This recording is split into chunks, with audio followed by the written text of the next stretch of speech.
I want a word with all you tigers.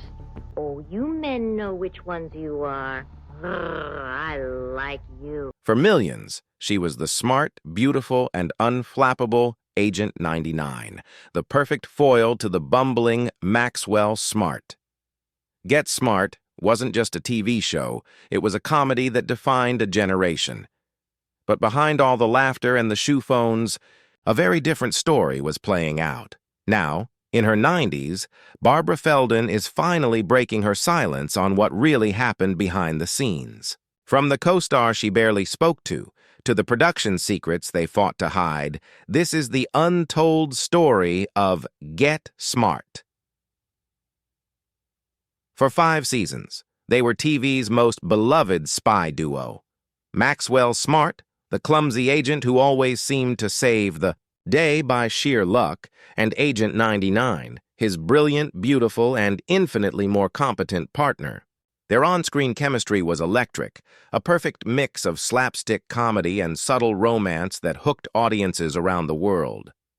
Fans hoped and even dreamed that their connection was real, that the affection they saw on screen carried on long after the cameras stopped rolling.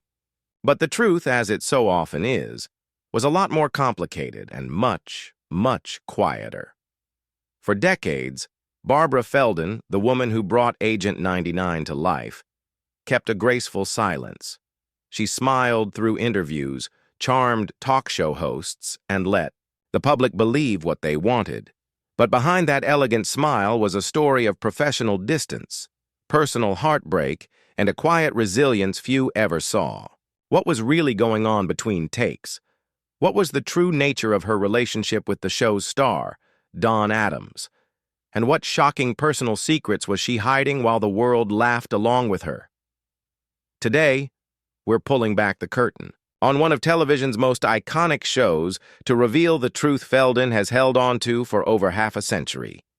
Every fan of Get Smart remembers the undeniable chemistry between Maxwell Smart and Agent 99. It was the heart of the show, the spark that pulled viewers in week after week. The playful banter, the knowing glances, and the slow-burn romance felt so real that it was almost impossible to believe it wasn't spilling over into real life. But the reality of Barbara Feldon and Don Adams's relationship was a world away from the fiction they created. In a revelation that still shocks fans, Feldon has admitted that for most of the show's 5-year run, their off-screen relationship was professional, formal, and almost completely silent. Think about it. You go to work every day with someone sharing scenes of comedy and intimacy, only to go your separate ways at the end of the day without a real conversation. That was the daily routine for Feldon and Adams. She has said that in 5 years of working side by side, they almost never had a serious discussion. Their worlds were just too different. Adams was a seasoned comedian, known for his sharp wit, and sometimes intense, laser-focused personality, completely absorbed in perfecting a scene's timing. Feldon, on the other hand, was more introspective and reserved, an artist who felt like she had stumbled into the limelight. That distance was there from the very beginning. A casting assistant from the show recalled that during the first year of filming, Don Adams didn't even say hi to Feldon. Their interactions were strictly by the script. This wasn't because of any dislike or bad blood. It was just a fundamental difference in their personalities and how they approached the work. They were colleagues who deeply respected each other's talent, but they simply weren't friends. Feldon described their dynamic as friendly, but always formal. They didn't hang out after work.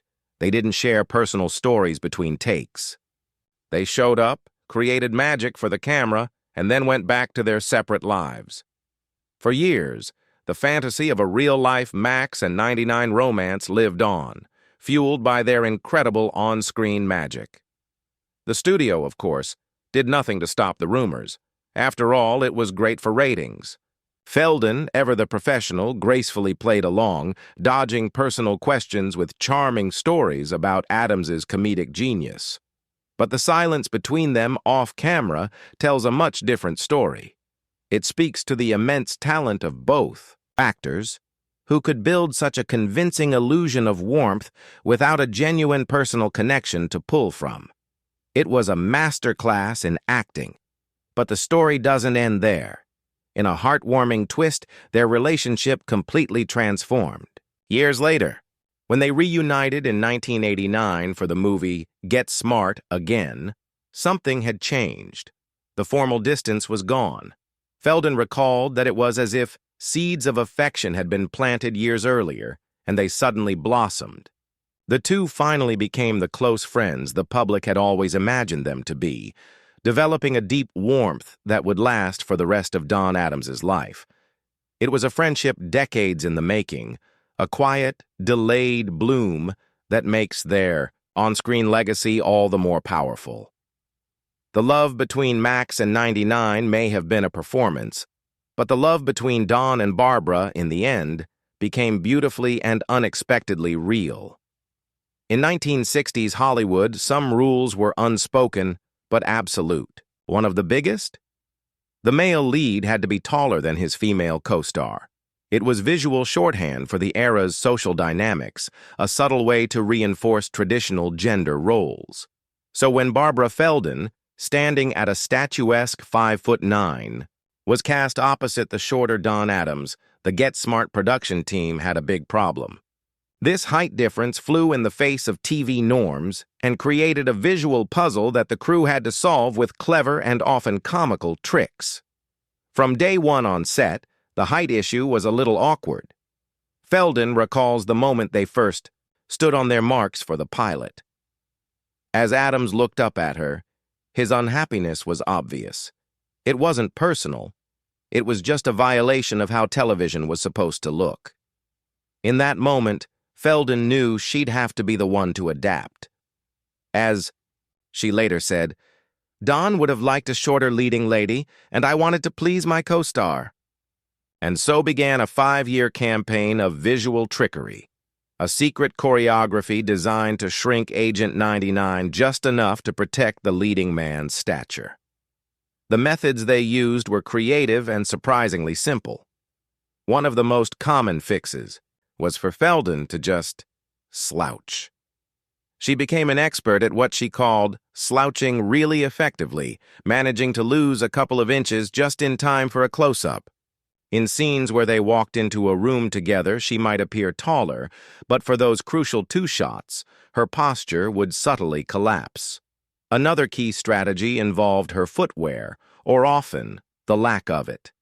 While Agent 99 was always impeccably dressed, her shoes were often surprisingly practical.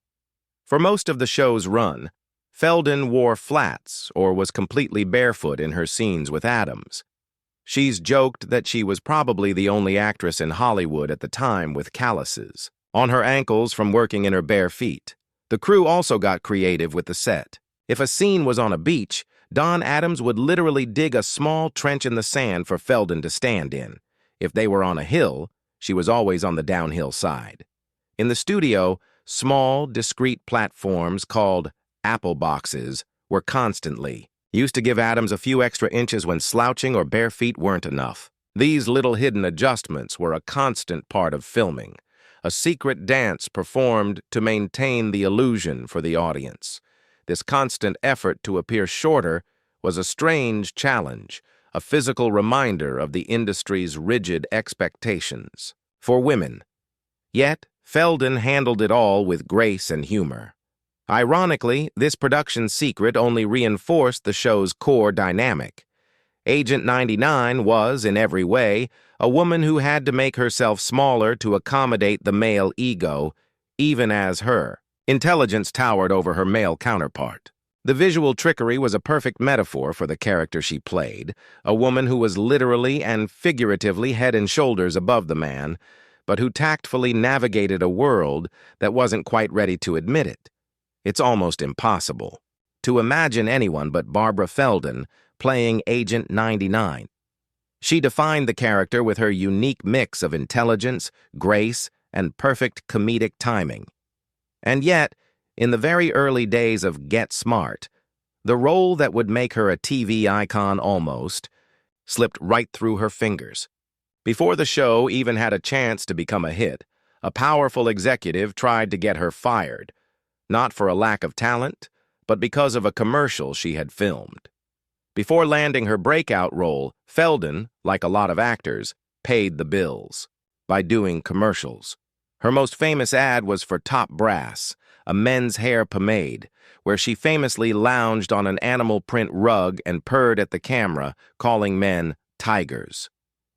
The ad was a huge hit and made her a recognizable face, but it was another, seemingly insignificant commercial for a Revlon deodorant that would come back to haunt her. As Get Smart was getting off the ground, it landed a major sponsor, a competing deodorant soap brand. In the cutthroat advertising world of the 1960s, this was a huge problem. The idea that the lead actress of a new primetime show had previously endorsed a rival's product was a cardinal sin. When the CEO of the sponsoring company found out about Feldon's Revlon commercial, he was furious. He saw her as the enemy and gave the network an ultimatum: fire her, or his company would pull its sponsorship. For a young actress on the verge of her big break, this was terrifying. The power of a primary sponsor back then can't be overstated. They could make or break a show. A demand like this could have easily ended her career before it even started. The producers were stuck. Losing their main funding would be a death sentence for the series, but they knew they had found their perfect Agent 99 in a move that showed incredible faith in their show and their star. NBC executives refused to back down.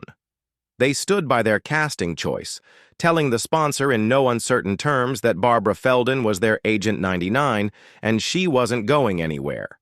It was a risky, principled stand that was pretty rare in the sponsor-driven world of network TV.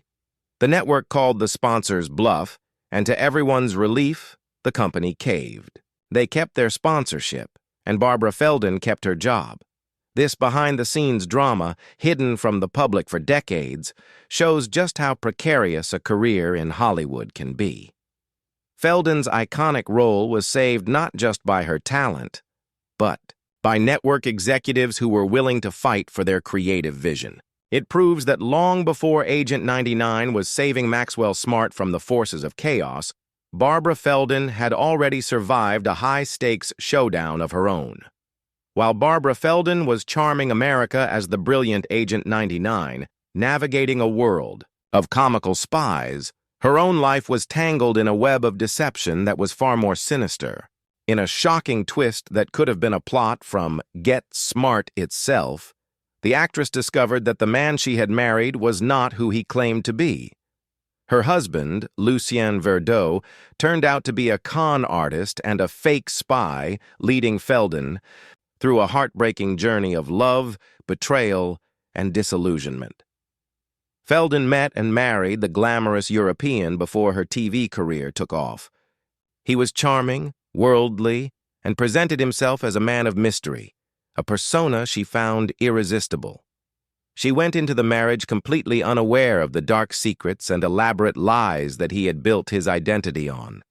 The story of their romance and its collapse is a central part of her memoir, Getting Smarter, a title that takes on a painful double meaning here.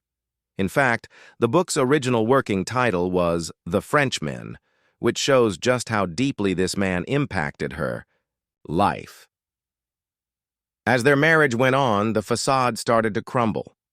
She discovered his claims of being a spy were just part of an intricate con, but the deception went even deeper. Her husband was reportedly plagued by serious personal demons, including gambling and drug addiction. His destructive habits had devastating financial consequences. Feldon had previously won the grand prize on the quiz show, the $64,000 question for her expertise on Shakespeare. It was a huge sum of money, a nest egg for her future. Tragically, her husband's out-of-control gambling allegedly wiped out most of that hard-earned fortune. The charm that had once captivated her was replaced by the harsh reality of his lies. The life she thought she was building was a sham. By 1967, at the height of her Get Smart fame, Feldon made the difficult choice to end the marriage. The divorce marked the end of a deeply painful chapter.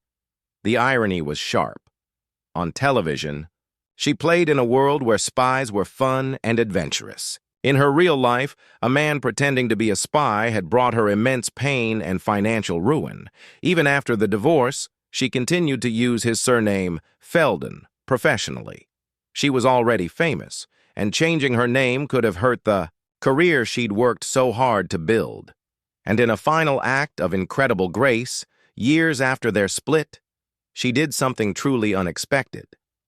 After Lucien died in 1991, she attended his memorial and gave a speech. She chose not to speak of the betrayal, but of the shared search for adventure that had once brought them together. Looking back, Feldon doesn't see the experience with regret. She acknowledges that if her older, wiser self could have warned her, younger self away from Lucien, she would have robbed herself of what she calls the biggest adventure of her life. For her, sometimes making mistakes is how you grow. This harrowing, real-life drama adds a profound layer to her portrayal of Agent 99. While she was expertly playing a character who could see through any disguise, she was learning a brutal lesson about the masks people wear in real life. The story of Barbara Feldon is one of incredible highs and shocking lows, a journey far more complex than her calm, cool on-screen persona ever let on. From a co-star she barely knew to a husband who betrayed her, the secrets are just getting started. If you're finding this untold story fascinating, make sure you hit that subscribe button and ring the notification bell. You won't want to miss the rest of the revelations we have about the woman behind Agent 99.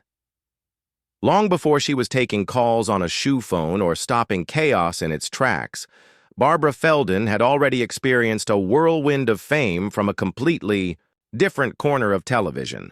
Her first taste of the national spotlight came not as an actress, but as a brainy contestant on one of the biggest TV shows of the 1950s, The $64,000 Question.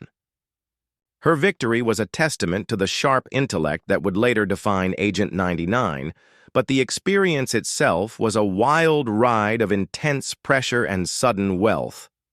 At the time, Feldon was working as a showgirl, a job that paid the bills but didn't exactly align with her intellectual side. The producers of the $64,000 Question contacted her with a gimmick in mind.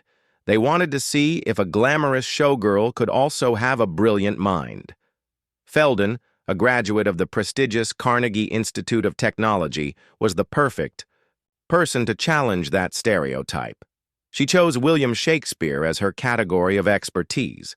Despite only getting a C+ in her college Shakespeare class, she was determined to master the subject. The producers gave her 3 months to prepare, and she dove in with incredible focus, studying up to 14 hours a day. She crammed every piece of Shakespearean trivia she could find, from play synopses to obscure historical details. Her hard work paid off. Live on national television, she climbed through the increasingly difficult questions, captivating the country with her knowledge and poise. On June 25, 1957, with Ed Sullivan hosting, she correctly answered the final question and won the grand prize, becoming one of only 3 women to do so. The moment was pure euphoria. She described winning as an avalanche of cash and a dizzying rush of publicity. Suddenly, she was a household name, the showgirl with a brain. But the aftermath was no fairy tale. As she later revealed, the story of her win isn't about the triumph. It's about the shocking speed with which the money disappeared. A huge chunk of her winnings was tragically lost to the gambling addiction of her then-husband, Lucien Verdot. The fortune she had won with her own mind and hard work vanished in a matter of weeks, a harsh lesson in misplaced trust. This early, dramatic chapter of her life is key to understanding the woman who would become Agent 99. It established her as someone who defied easy labels. She was both a glamorous showgirl and a Shakespearean scholar. Her victory was a public display of the sharp mind and quiet determination that she would later pour into her iconic character. It was a trial by fire that taught her invaluable, if painful, lessons about success, loss, and resilience long before Hollywood ever came calling. When Get Smart premiered in 1965, American TV was a landscape of traditional female roles. Women were mostly housewives, mothers, or damsels in distress. They were sidekicks or love interests, but they were rarely the smartest person in the room. And into this world walked Agent 99, a character so revolutionary for her time that her impact is still felt today. Barbara Feldon, along with creators Mel Brooks and Buck Henry, crafted a female character who forever changed the mold for women on television. Agent 99 was a woman caught between two eras. She had the emerging spirit of 1960s feminism, but still held on to some of the deferential qualities of a 1950s woman. This delicate balance was the key to her success. On one hand, she was undeniably the more competent agent. She was intelligent, skilled, and frequently saved Maxwell Smart from his own mistakes. As Feldon herself noted, many women saw Agent 99 as a role model because she was smart and always got the right answer. But the genius of the character was in how she used that intelligence. Agent 99 never had to boast or prove she was smarter than Max. She often let him take the credit for her ideas, skillfully maneuvering situations to protect his pride. This wasn't weakness. It was a sign of her immense emotional intelligence. She understood the male-dominated world she was in and chose to navigate it with subtlety, not confrontation. As Feldon explained, the creators wrote 99 as a mix of the traditional 50s woman and the new independent 60s woman. She could be a supportive partner while also being the mission's true hero. This was all intentional. Buck Henry and Mel Brooks insisted that Agent 99 not be just another pretty face. They wanted her to be glamorous, interesting, and a capable spy in her own right. Feldon fully embraced this vision, seeing the character as an imaginary mentor. She admitted that in 1965, Agent 99 was far more of a feminist than she was, but by the time the series ended in 1970, she felt she had finally caught up. The role pushed her to grow, just as the character was pushing the boundaries for women. On TV, the show's legacy is deeply tied to this progressive portrayal. Agent 99 is widely seen as one of TV's first strong, independent working women. She showed that a woman could be brilliant, capable, feminine, and desirable all at once. The subtle joke of the show, that the audience always knew she was the real brains of the operation, was revolutionary. It allowed Get Smart to be a hilarious spy spoof on the surface, while offering sharp, subversive commentary on gender roles underneath. Barbara Feldon's thoughtful performance was critical, making Agent 99 not just a memorable character,